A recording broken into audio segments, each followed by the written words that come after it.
Halo guys, kembali lagi bersama gue Riri di podcast tentang apa?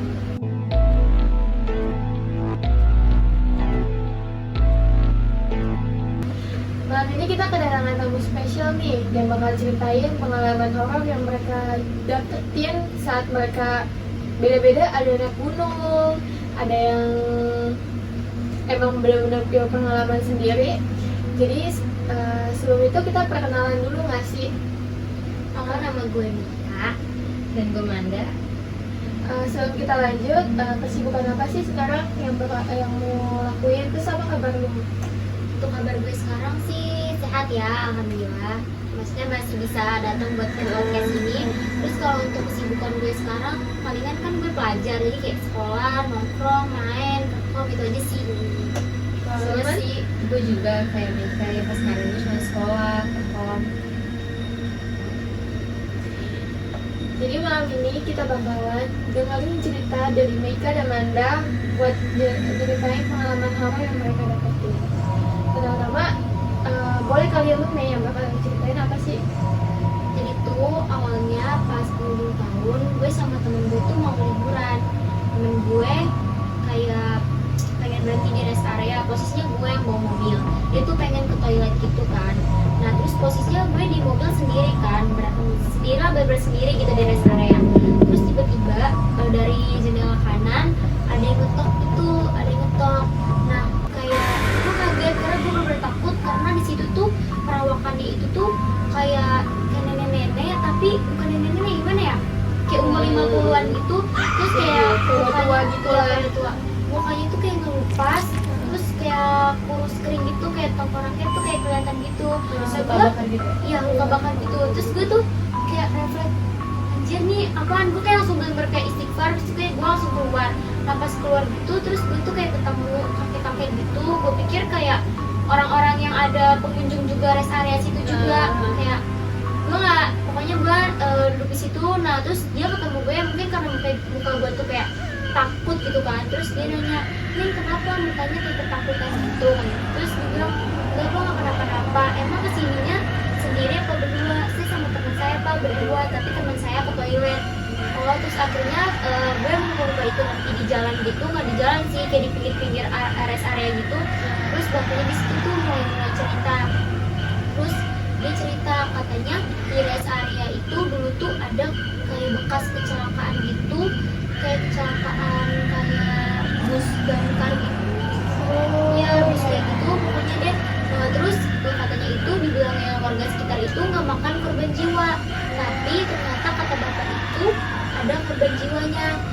Salah satunya itu korban jiwanya itu tuh ada di belakang gitu, penumpang paling belakang, dan itu cewek, dia kayak kebakar gitu, kebakar hidup-hidup. Nah gue denger cerita itu gue kayak langsung merinding karena gue pikir jangan-jangan itu mereka, salah satu dari mereka yang ngetok-ngetok jendela gue. Terus kata bapak gitu katanya di sini kayak hati-hati aja kayak gitu.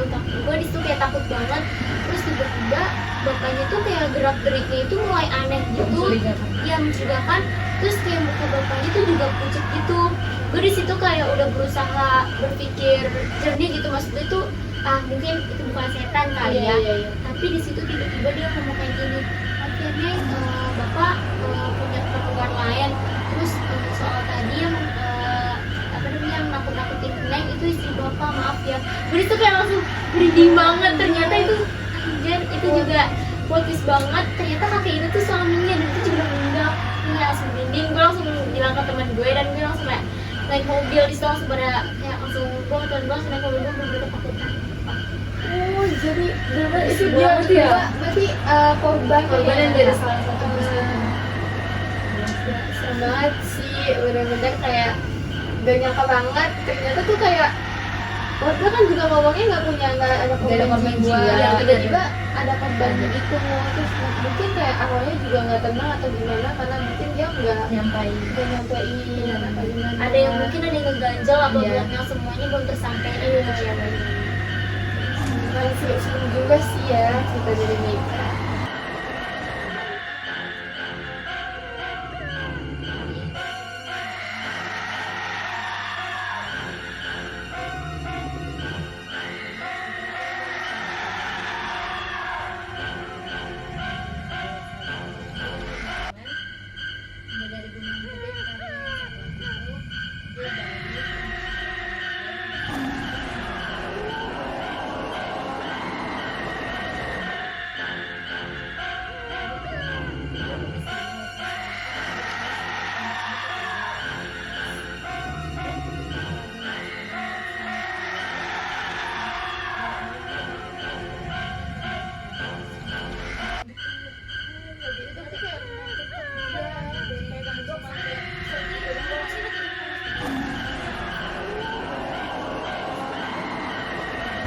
bangun rasanya tuh ketarik sama pengen gitu sih. Pas gue lihat gak ada siapa-siapa sampai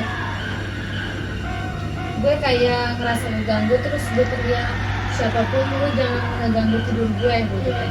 Terus sampai itu gue balik tidur dan gue tarik lagi selimut gue, tapi posisinya kaki gue tuh kayak ada lendir-lendiran gitu.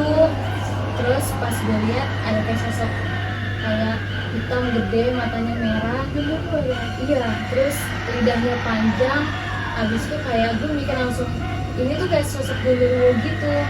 Dan gue baru ingat kayak kemarin tuh gue di Gunung Gede abis kayak buang air kecil lah gitu, cuman posisinya di bawah pohon gitu. Dari situ kayak gue mikir mungkin ini sosok yang dari Gunung Gede ngikutin gue ke rumah, jadi kayak kesalahan gue di situ. Berarti serem juga ya, kayak dia dari gunung tiba-tiba langsung ngikutin, terus kayak posisinya awalnya mungkin digangguin Iya. tempatnya dikotorin gitu. iya awalnya Itu- bisa juga lu awalnya diganggu doang cuma ditarik kalau dijilatin akhirnya juga. Itu lo posisinya lo buang air kecil atau temen lo? Gue sih Mungkin ya itu dia ngasih pakai tadi motorin Itu salah lo juga sih. Iya, Sama iya. gitu. tapi nggak apa menjadi pengalaman. Pengalaman dan pelajaran buat lo ke Iya, depan. benar-benar. Kalau lu apa sih yang lo alamin selama ini, kayak cerita pengalaman horor yang lo alamin selama ini? Kebetulan ada sih, gue kan sama temen gue kayak suka-suka hunting museum gitu ya. Jadi gue kayak ada salah satu museum di daerah Jakarta dekat rumah gue di Kenabang. Nama museum itu Taman Prasasti. Nah gue hunting lah, udah malam tuh, udah malam ya, iya udah lumayan malam. Gue hunting sama teman-teman gue nyari spot bagus karena emang gue kebetulan suka foto-foto hal random, terus akhirnya gue simpan di kamera gitu jadi kenang-kenangan. Akhirnya gue hunting, gue foto-foto hal-hal random. Terus gue lagi nyari-nyari spot lagi, gue ketemu salah satu spot yang menurut gue tuh bagus karena itu tuh ada spot tempatnya zaman Belanda. Akhirnya gue menurut gue tuh bagus, akhirnya gue foto lah di situ kan. Nah tapi sebelum itu tuh ada tulisan jangan menyalakan flash. Tapi kan gue mikir udah malam, udah gelap, ya kan, udah bakal kelihatan nanti takutnya. Akhirnya gue tetep kekeh buat nyalain flash, karena gue foto, gue nyalain flash, gue ngambil lumayan banyak foto di situ. Setelah itu gue nyari spot yang lain lah, karena gue nyari spot yang lain, gue juga banyak foto-foto spot yang lain. Nah gak jauh dari spot kereta zaman Belanda itu, gue dengar tiba-tiba ada suara cewek nangis. Lalu didengar kan, siapa yang nangis malam-malam? Ngomongin temen gue juga kan. Masalahnya kan posisi kita lagi pada foto-foto juga, mungkin tiba-tiba dia nangis ya kayak gimana. Karena gue dapetin lah tuh suaranya itu. Tiba-tiba suaranya tuh minta tolong, teriak-teriak minta tolong kesakitan. Gue heran, pas gue dapetin lagi, pokoknya itu suaranya itu berasal dari kereta zaman Belanda yang tadi gue foto. Terus gue lihat di belakang kereta zaman Belandanya itu ada sosok perempuan yang perawakannya tuh kayak pribumi kayak kita lah, kayak pribumi gitu. Tapi emang bajunya tuh udah kayak lusuh banget, udah kayak dulu banget. Nah keadaannya itu kepalanya berdarah, kakinya kayak lumpuh tuh atau kayak remuk iya kayak remuk gitu. Karena dia ngesot-ngesot dalam tangan gue. Gue panik ya kan, panik banget karena gue lari, gue langsung nyari temen gue. Pas ketemu tuh pada temen-temen gue yang posisi lagi pada ngumpul, atau mau gue ditanya kenapa gitu kan, gue nyala lagi tiba-tiba. Gue karena nggak mau bikin mereka juga pada panik, gue akhirnya gue bilang enggak nggak apa-apa, udah langsung pulang aja, emang posisi udah malam juga kan. Karena gue pulang, gue nyampe rumah, gue di kamar, gue udah ngasih lah, gue sambil lihat kameranya juga, gue lihat hasil fotonya juga. Anehnya pas gue lagi kasih fotonya, tiba-tiba semua fotonya yang tadi gue foto itu hasilnya hitam.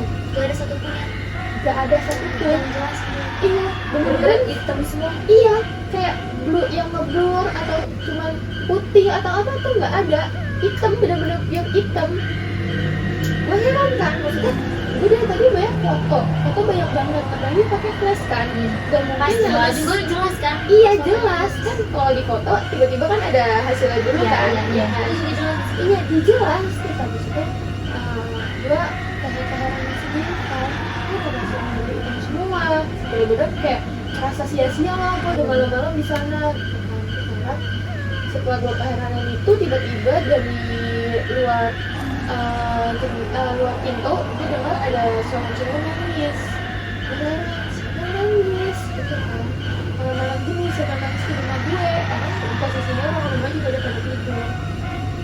Pas gue lihat dari bayangan bawah pintu, ada bayangan tuh kayak gerak-gerak gitu. Iya, serem banget kan, gue sih kayak Kaki atau apa itu? nggak tahu, kayak bayangan ke kita aja kan, kayak gerak-gerak gitu, kayak kebayangan kan kelihatan kan gitu. Bang, Iya ngambang. Terus habis itu gue heran, gue penasaran kan, gue keluar tuh ke arah pintunya. Pas di depan pintu, benar-benar gue buka pintu, gue lihat sosok yang tadi, yang pribumi itu tadi ada di depan mata gue. Dia sambil nangis, teriak-teriak, nangis, minta tolong, kesakitan, ngesot-ngesot ke arah gue gitu.